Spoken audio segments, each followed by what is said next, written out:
사도행전 20장입니다. 13절에서 28절까지.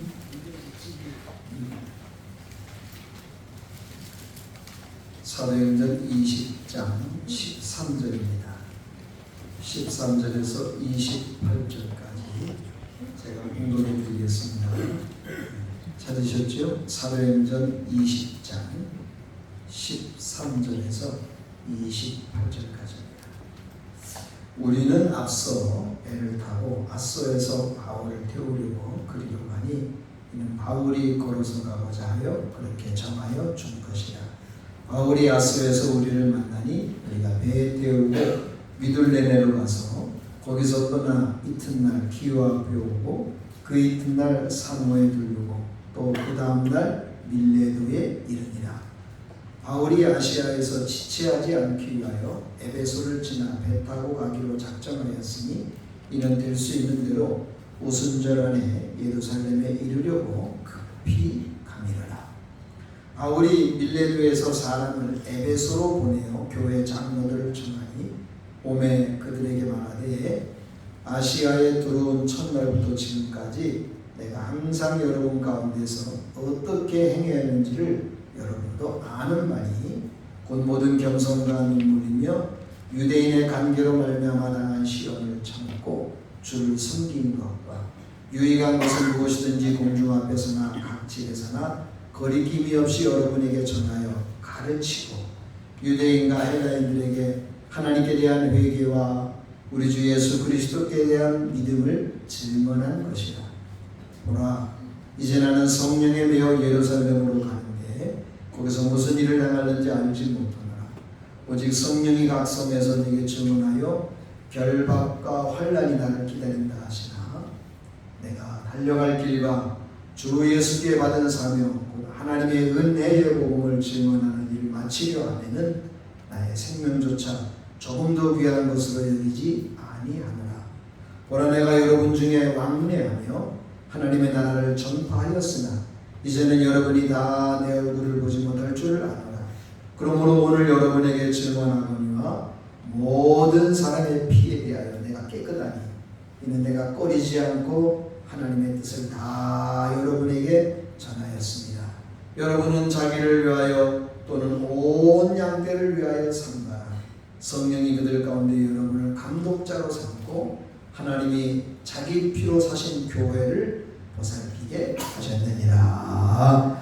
아멘. 시원 찬양. 찬양의 찬양과 같이 하나님의 보좌의 아름다운 영광의 모습을 묵상하고 그것을 가장 귀하게 여기는 성도들의 찬양과 고백이 있을 때 하나님께로 올라오는 되고 그것이 우리의 신앙의 큰 기초가 된다는 것을 여러분들이 기억하시고 오늘 주시는 말씀도 그런 의미를 우리에게 가지고 있습니다. 사도 바울이 3차 전도 여행을 이제 마무리합니다. 한 3년 정도 시간 속에서 한 3,400km를 다니면서 복음을 전했어요. 바울은 이제 유럽과 아시아의 교회들에게서 이제 헌금을 좀 받아가지고 구제금을 받아가지고 예루살렘 교회가 굉장히 어려운 가운데 있어요. 그래서 예루살렘 교회에 오순절 전에 가서 이 귀한 헌금을 좀 전달하려고 그렇게 이제 바삐 걸음을 가게 됐죠. 이제 유럽에서 이제 아시아로 들어오는 길목인데 사도 바울이 전도 여행 때 가장 애를 많이 썼던 곳이 에베소 교회하고 고린도 교회입니다. 에베소 교회는 한 3년 가까이 그리고 고린도 교회는 1년 반 이상 있었으니까 상당히 애착을 가진 그런 교회의 모습이 있어요.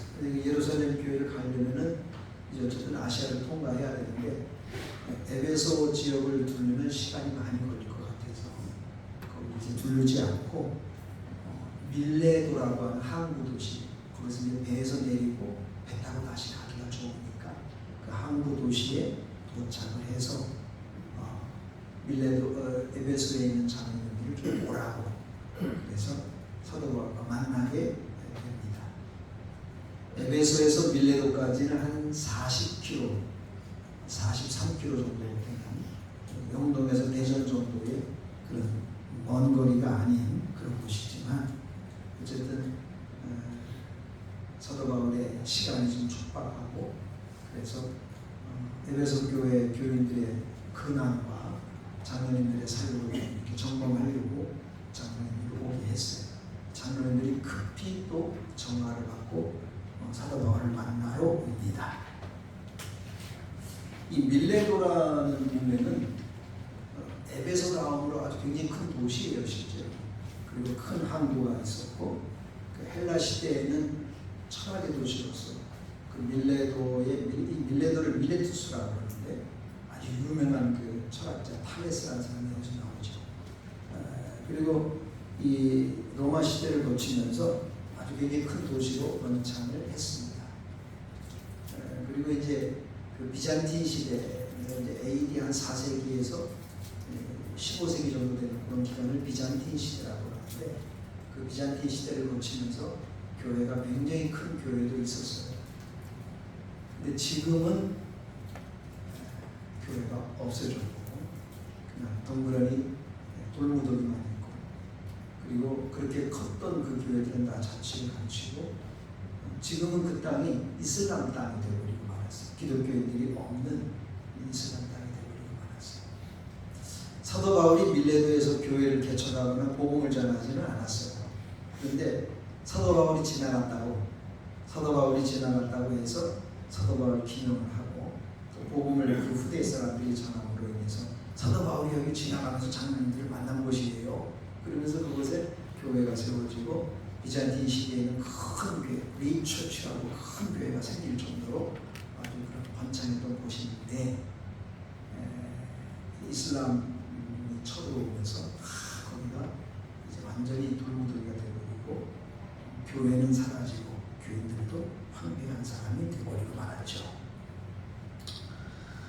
어쨌든 바울 당시에는 굉장히 그 고무적인 복음의 확장이 이루어지는 그런 시기였기 때문에 굉장히 큰 은혜가 있습니다. 17절 한번 볼까요? 17절에서 21절입니다. 제가 한 절 읽고 여러분들이 한 절 읽고 교독하겠습니다. 사도행전 20장 17절에서 21절입니다. 바울이 밀레도에서 사람을 에베소로 보내어 교회 장로들을 청하니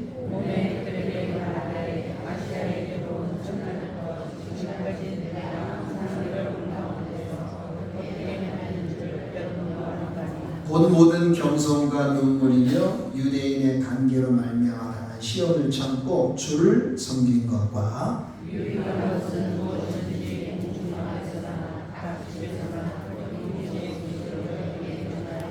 같이 읽겠습니다. 유대인과 헬라인들에게 하나님께 대한 회개와 우리 주 예수 그리스도께 대한 믿음을 증언하는 것이다. 아멘. 사도 바울이 에베소 교회의 장로들을 불러서 에베소 교회를 어떻게 개척을 했고 또 어떻게 목양을 했는지 특별히 사도 바울이 눈물로 교훈을 했다고 했습니다. 그만큼 애절한 마음이 그 교회에 있었던 것이죠. 그러면서 자기가 이렇게 복음을 전하고 교회를 세워나가며 여러분들한테 그걸 맡겼는데 여러분들이 그 사명까지 잘 감당해 주시기 바랍니다. 나는 이제 예루살렘으로 갑니다. 거기서 무슨 일을 만나는지 모르지만 하나님의 복음을 증거하는 일에 내 목숨을 조금도 아끼지 않습니다. 여러분들도 그렇게 했으면 좋겠습니다. 이런 말씀을 하고 있는 거예요. 우리 22절에서 24절 같이 한번 읽겠습니다. 22절에서 24절입니다. 시작. 오라 이제 나는 성령에 매여 예루살렘으로 가는데 거기서 무슨 일을 당하는지 알지 못하노라. 오직 성령이 각 성에서 내게 증언하여 결박과 환난이 나를 기다린다 하시나 내가 달려갈 길과 주 예수께 받은 사명 곧 하나님의 은혜의 복음을 증언하는 일을 마치려 하면은 나의 생명조차 조금도 귀한 것으로 여기지 아니하노라. 아멘. 바울이 그렇게 복음을 향한 열정을 가지고 있는 거예요. 목숨도 아끼지 않을 정도로. 이것은 바울에게만 해당되는 게 아니라 우리 모두에게도 해당이 되는 것입니다. 그러므로 하나님 앞에서 우리가 믿음 생활하고 사명 감당할 때 내 목숨도 아끼지 아니하는 그런 모습이 있어야 될 것입니다. 그런데 이제 사도 바울에게 하나님께서 앞으로 어떤 일을 당하는지 환난과 결박이 있을 것을 미리 예고를 했어요. 이렇게 미리 알려주신 것은 사도 바울로 하여금 마음의 준비를 잘 하라고 알려주신 거예요. 그것 때문에 막 두려워하고 막 무서워하고 이러는 게 아니라 내게 이런 환난과 결박이 있지만 내가 잘 감당할 거야. 또 감당하라고 하는 하나님의 말씀이야 하면서 그렇게 마음을 도전과 의지를 가지게 된 거예요. 우리도 인생을 살면서 믿음으로 살 때에 여러 가지 일들이 있을 수 있고 하나님께서 우리에게 직접 말씀하실 수도 있고 또 혹은 성경을 읽을 때나 혹은 우리가 설교를 들을 때 하나님 말씀이니까 이런 걸 통해서 하나님 나에게 무엇을 준비케 하고 각오케 할 때에 여러분들이 잘 헤아려 알고 깨닫고 그렇게 준비하고 살아가기를 축원합니다. 바울은 자기에게 맡기신 은혜의 복음 전하는 것을 자기 목숨보다 소중하게 생각을 했습니다. 저와 여러분은 이 바울의 고백을 보면서 우리의 고백으로 같이 살았으면 좋겠습니다. 28절 한번 읽어볼까요? 28절입니다. 같이 한번 읽겠습니다. 시작. 여러분은 자기를 위하여 또는 온 양떼를 위하여 산다라. 성령이 그들 가운데 여러분을 감독자로 삼고 하나님이 자기 피로 사신 교회를 보살피게 하셨느니라. 아멘. 바울은 장로님들에게 자기와 같이 이렇게 복음을 위해서 죽기까지 헌신할 것을 그리고 교회를 돌아볼 것을 말씀하고 있는 겁니다. 여러분 28절 제가 다시 한번 읽어드릴게요. 잘 듣고 보세요. 28절입니다. 여러분은 이 장로님들한테 사도 바울이 말을 하는 거예요. 여러분은 자기를 위하여 또는 온 양떼를 위하여 산다라. 성령이 그들 가운데 여러분을 감독자로 삼고 하나님이 자기 피로 사신 교회를 보살피게 하였느니라. 그렇습니다. 왜 이런 말을 하냐면 교회 때문에 그렇습니다. 여러분 교회는 주님의 몸입니다. 주님이 피로 갖추고 산 교회예요. 주님께서 죽음을 통해서 이루어 놓은 곳이 교회예요. 그래서 이 교회를 세웠기에 자신도 주님처럼 목숨 아끼지 않고 교회를 사랑하는 거예요. 그래서 그렇게 긴 시간 긴 세월 이 에베소라는 낯선 곳 자기 고향도 아니잖아요. 낯설고 물서른 곳에 와가지고 복음을 전하고 교회를 세우고 개척하고 그리고 하나님의 뜻을 따라서 이 교회가 잘 진행되어 가기를 장로들을 세워서 교회를 잘 이렇게 돌아보게 한 것입니다. 사랑하는 여러분, 장로님들도 교회 성도예요. 성도이면서 장로의 직을 받은 겁니다. 그러므로 교회를 자기 생명처럼 귀하게 여겨야 한다는 겁니다. 교회는 온 양떼인 것입니다. 그 양떼를 위해서 삼가라는 것입니다. 이 삼가라는 말이 무슨 말일까? 이게 헬라말로 프로세코라는 말인데 양떼를 잘 돌보라는 것이죠. 자기 마음을 갖고 애착심을 가지고 장로님들이 그렇게 해야 그것이 옳은 것입니다. 그것이 장로의 직분을 감당한다라고 하는 것입니다. 오늘 우리가 읽은 본문을 가만히 보면 밀레도에서 바울은 3번이나 눈물을 이야기합니다. 우리 19절 볼까요? 여러분들 19절에 보면 곧 모든 겸손과 눈물이며 라는 말을 합니다. 또 여러분들 우리가 읽지 않았지만 31절 보세요. 이게 장로님들하고 바울하고 계속해서 대화하는 거거든요. 31절 보세요. 31절 그러므로 여러분이 일깨어 내가 3년이나 밤낮 쉬지 않고 눈물로 각 사람을 훈계하던 것을 기억하라. 그리고 세 번째는 37절에 있습니다. 37절에 보면 다 크게 울며 바울의 목을 안고 입을 맞추고 바울도 눈물을 흘리고 장로님들도 눈물을 흘리고 하나님의 교회를 향한 그런 애틋한 마음이 거기에 있는 겁니다. 예수님도 공생의 3년을 사시면서 3번 눈물을 흘리셨어요. 나사로 집에서 한 번 눈물을 흘리셨고 그리고 예루살렘 성을 보면서 암탉이 병아리를 품듯이 내가 너희를 위하여 얼마나 품으려고 했더냐 눈물로 구한다고 했어요. 그리고 겟세마네 동산에서 호세아 선지자에 의하면 눈물로 통곡했다고 했어요. 세 번이라는 숫자가 뭐 중요한 건 아닙니다. 거기에 의미가 있는 건 아니지만 한두 번도 아니고 세 번씩이나 눈물을 흘린 것은 정말 간절함이 그에게 있다는 것입니다.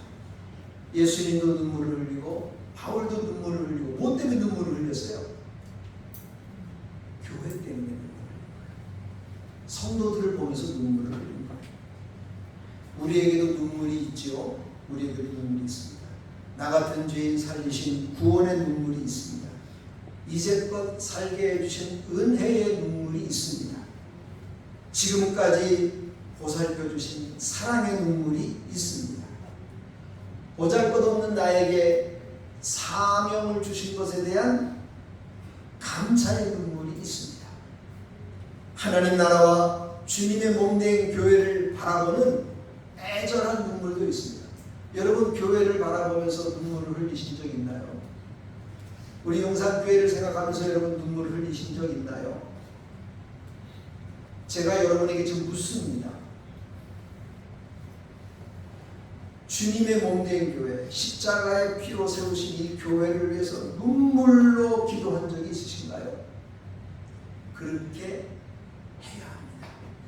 그것이 성도의 아주 아름답고 기본적인 모습입니다. 억지로 눈물을 흘릴 수는 없죠.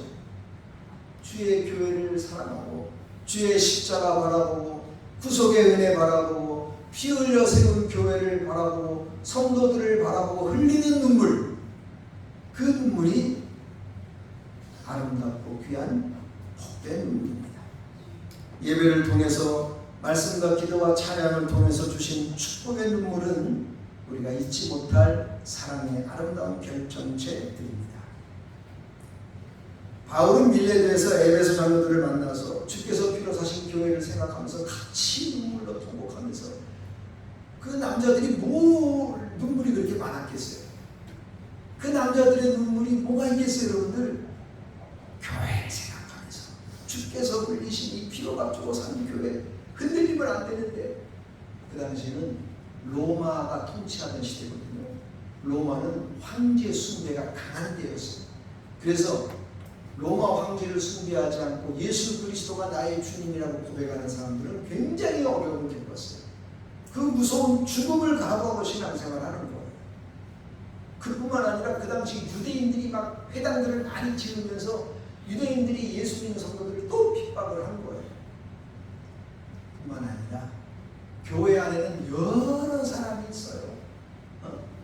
참 성격이 모진 사람도 있고 자기 주장 내세우는 사람도 있고 거친 사람도 있고 말도 함부로 하는 사람도 있고 뭐 이런저런 다양한 사람들이 있으니까 그 교회의 성도들을 잘 말씀으로 이렇게 다스린다는 게 쉬운 일이 아니에요.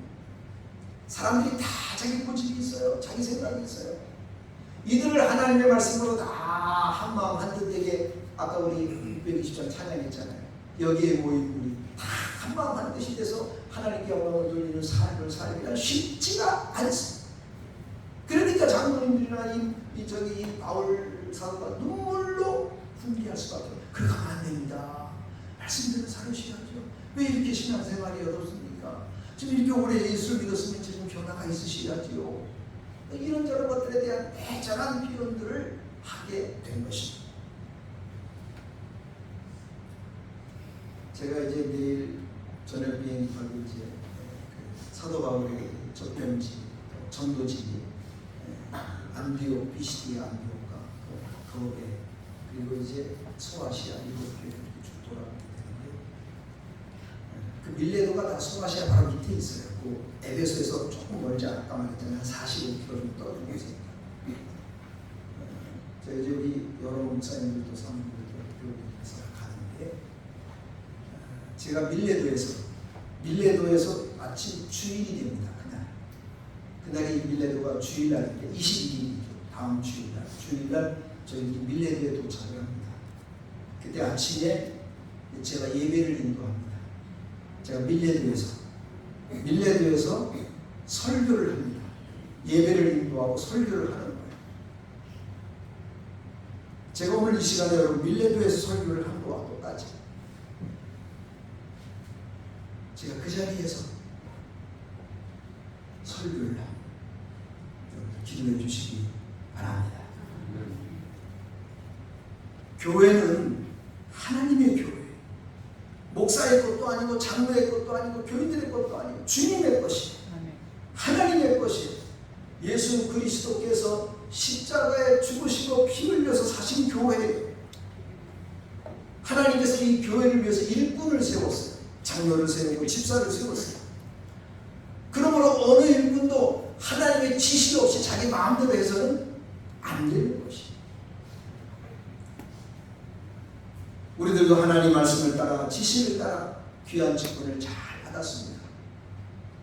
제가 여러분들한테 한두 번 말씀드린 적이 있죠. 우리 용산교회는 오래됐지 않나요? 60년 세월을 지나가고 있어요.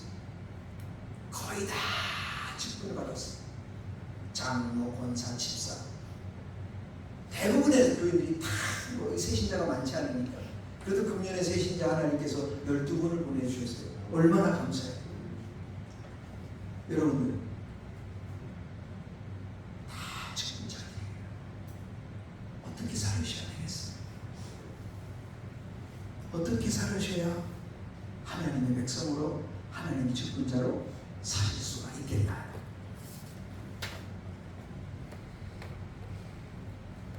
여러분들 다 주님을 만날 겁니다. 여러분이 숨이 거두는 날 주님을 만날 겁니다. 주님께 뭐라고 말씀을 하시겠어요? 하나님께서 여러분에게 직분을 맡기셨어요. 주의 몸된 교회에서 그 하나님의 직분을 잘 감당할 때 하나님께 영광이 되고 우리와 우리 자녀 후손들에게도 큰 축복이 될 줄 믿습니다. 말씀을 마치겠습니다. 오늘 본문을 통해서 장로님들에게 사도 바울이 3가지 부탁을 합니다. 이 부탁은 꼭 장로님들에게만 하는 게 아니라 우리 모두에게 하는 것과도 같습니다. 첫 번째 부탁이 뭐냐면 28절 같이 읽어볼까요? 28절 첫 번째 부탁이 있습니다. 28절입니다. 같이 읽습니다. 시작. 여러분은 자기를 위하여 또는 온 양떼를 위하여 삼가라. 성령이 그들 가운데 여러분을 감독자로 삼고 하나님이 자기 피로 사신 교회를 보살피게 하셨느니라. 아멘. 여러분 첫 번째 사도 바울이 장로님들에게 뭘 부탁을 해요? 뭘 부탁을 합니까? 자기를 위하여 온 양떼를 위하여 삼가십시오. 삼가라는 게 조심하십시오, 신중하십시오 이런 뜻이에요. 성령께서 장로들을 교회 감독자로 삼았다고 그랬습니다. 그러므로 성도들을 돌보고 사랑하고 섬기는 사람이 돼야 돼요. 막 다스리고 이렇게 와 저렇게 막 이렇게 하는 게 아니에요. 우리 장로님들은 성도들을 섬기는 거예요. 다 보살피는 거예요. 양떼는 교회입니다. 교회를 잘 돌보는 것이 하나님의 뜻입니다. 그 양떼들인 성도들을 사도 바울이 장로님들한테 잘 부탁을 하는 거예요. 조금 더 자세한 거 한 가지 볼까요? 베드로전서 한번 보겠습니다. 우리 장로님들한테 하는 그런 말씀이기도 한데 베드로전서 5장입니다. 베드로전서 5장 같이 한번 보겠습니다. 베드로전서 5장 장로님들뿐만 아니라 우리한테도 하시는 말씀이기도 해요. 모든 성경 말씀은 다 그런 의미를 가지고 있습니다. 베드로전서 5장 1절에서 4절입니다. 제가 한 절 읽고 여러분들이 한 절 읽고 교독하겠습니다. 베드로전서 5장 1절로 4절이에요. 너희 중 장로들에게 권하노니 나는 함께 장로된 자요 그리스도의 고난의 증인이요 나타날 영광에 참여할 자니라.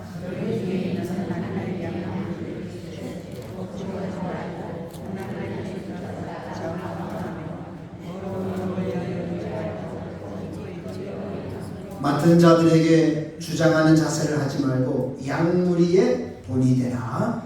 그리하면 목자장이 나타나실 때에 시들지 아니하는 영광의 관을 얻으리라. 아멘. 여기 목자장은 예수님을 말하는 거예요. 예수님이 나타날 때 여러분에게 큰 상급의 멸류관을 주신다. 그러므로 성도들을 잘 돌보라. 겸손으로 돌보라 이런 뜻이죠. 두 번째 사도 바울이 부탁한 게 뭐냐면 32절에 있습니다.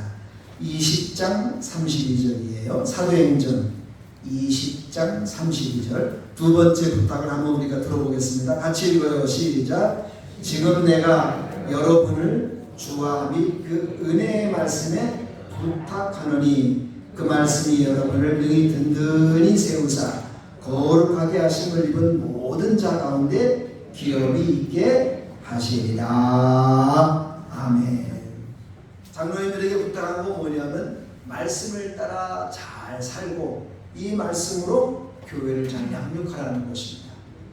교인들에게 우리 장로님들이 또 이런 직분자들이 본을 보여야 되는 거죠. 그래서 교회를 세우고 양떼를 돌볼 때 하나님 말씀으로 잘 돌보라는 것입니다. 세상의 교훈이나 상식이나 이런 것으로 하지 말고 그러려면 성도들한테 우리 장로님들이 하나님 말씀을 잘 알아야 돼요. 그래야 성경적인 생각, 성경적인 방법, 성경적인 사고방식이 나오지. 그렇지 않으면 하나님 말씀이 없으면 인간적인 방법, 세상적인 사고방식 이런 게 나오는 거예요. 이러면 안 되는 거예요. 하나님의 교회는 거룩한 교회인데 그렇게 하면 안 되는 거예요. 하나님의 교회는 하나님 말씀으로 잘 배운 자가 말씀을 따라 하나님의 뜻을 따라 전해주고 알려주고 그렇게 권유하고 이끌어가야 된다는 것입니다. 그러므로 모든 교인들이 하나님 말씀을 잘 배우고 알아야 됩니다. 그래야 하나님 앞에서 아름다운 모습으로 살아갈 수가 있는 겁니다. 사랑하는 성도 여러분, 우리가 하루에 밥을 3번 먹습니다. 여러분들도 성경을 꼭 읽어야 됩니다. 꼭 읽어야 됩니다. 성경을 읽지 않고 하루를 사는 성도들은 하나님의 사람으로 옳은 사람들이 아닙니다. 꼭 성경을 읽고 말씀을 깨닫고 그리고 그 말씀을 따라 사는 삶의 모습이 우리 가운데 있어야 한다는 것을 사도 바울이 장로들에게 부탁을 한 것입니다. 마지막 세 번째 부탁이 35절에 있습니다. 다 같이 한번 읽어보겠습니다. 20장 35절입니다. 같이 읽습니다. 시작. 봉사에 여러분에게 모본을 보여준 바와 같이 수고하여 약한 사람을 돕고 또 주 예수께서 친히 말씀하신 바 주는 것이 받는 것보다 복이 있다 하심을 기억하여야 할지니라. 아멘. 사도 바울이 부탁한 게 뭐냐면 주는 자가 복이 있다. 주는 자가 복이 있다. 주는 것이 받는 것보다 복되다. 우리 너무 받는 거 너무 좋아하지 마세요. 주는 자가 복된 거예요. 주는 자가 복이 있어요. 이게 예수님 말씀이고 성경의 가르침입니다. 그래서 여러분이 사는 동안에 자꾸 주려고 애쓰세요. 그게 얼마나 좋고 아름다운지 몰라요. 주는 자가 복이 있어요. 예수님께서 이 장로들에게 그런 부탁을 한 거예요. 이 당시 장로들은 사실은 좀 환경적으로 이런저런 환경적으로 좀 성도들보다는 좀 좋은 환경 가운데 있었던 분들인 것 같아요.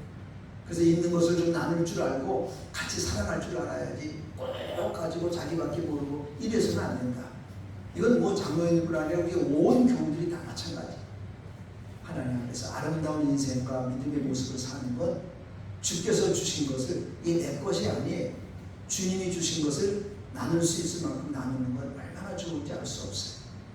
우리 영산교회 성도 여러분, 예수님이 하신 말씀이에요. 김 목사가 하는 말이 아닙니다. 주는 것이 받는 것보다 복이 있습니다. 여러분은 아멘을 해야 되는 겁니다. 왜? 하나님 말씀이니까. 하나님 말씀이니까 여러분들은 아멘을 해야 되고 아멘 하는 사람은 그렇게 살려고 애를 써야 되는 거예요. 그래야 하나님의 영광이 나타나고 역사가 나타나고 놀라운 일이 생기는 겁니다. 복이 있다고 했습니다.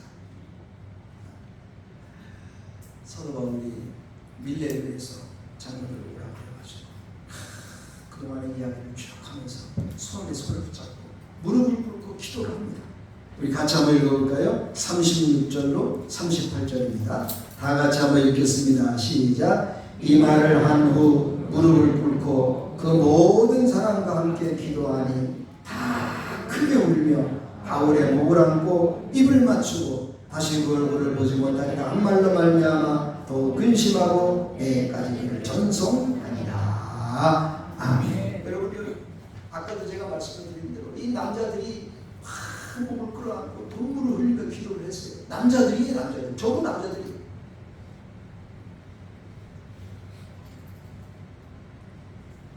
뭐 때문에 눈물을 냈어요? 교회, 주의 교회, 주의 피로 갖추고 산 교회가 가슴에 상을 치는 거예요. 교회라는 말만 들어도 가슴에 상을 치는 거예요. 그런 마음이 그들에게 있었던 거예요. 오늘 이 주께서 주신 이 사명전의 말씀이 저와 여러분 마음 가운데 정이 오시기를 축원합니다. 주의 교회라고 말만 해도 가슴이 뭉클해지는 그런 은혜가 저와 여러분 가운데 있기를 축원합니다. 하나님 아버지 감사합니다. 에베소 교회를 눈물로 개척하고 섬겼던 교회, 이제 사도 바울이 예루살렘으로 가다가 들를 수가 없어서 밀레도에서 장로님들을 오라고 해가지고 그동안에 있었던 이야기를 하면서 서로 목을 끌어안고 눈물로 기도했던 밀레도의 눈물의 장소입니다. 주님, 우리들도 마음속에 주님을 사모하는 마음이 가득하게 하시고 나 같은 죄인을 구원해 주신 구원에 감격해서 또 보잘것없는 나 같은 죄인에게 사명 맡겨주신 것에 대해서 감사해서 주님 몸된 교회에 가슴 점이 오도록 사랑하는 마음이 우리 가운데 있게 주시옵소서. 그래서 우리가 교회를 섬기고 나아가는 것이 얼마나 아름답고 귀한지 주 안에서 깨닫고 나아가는 우리 온 성도들에게 주시옵소서. 감사하오며 예수님의 이름으로 기도합니다. 아멘.